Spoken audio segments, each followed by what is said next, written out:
রঙ্গ ভরাভরি হই রঙিন চিত্র চিত্রিত হই পরস্পর পরস্পর ভুলি যাই বান্ধিয়ে বড় স্নেহ শ্রদ্ধা বন্ধন ভিতরে সেইভଳିଆ কবিতাটিଏ ଧରି ଆସିଛନ୍ତି ପ୍ରତିଭା ମିଶ୍ର ମ୍ୟାଡାମ, ଯାହାର କବିତା ଶୀର୍ଷକ ଫଗୁଣ ବଉଳ ବାସ୍ନାରେ ମଳୟ ଝୁମୁଥିବ ମଳୟ ବାସୁଥିବ।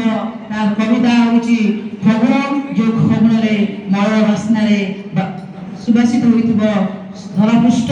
କବିତ୍ରୀ ପ୍ରତିଭା ମିଶ୍ର।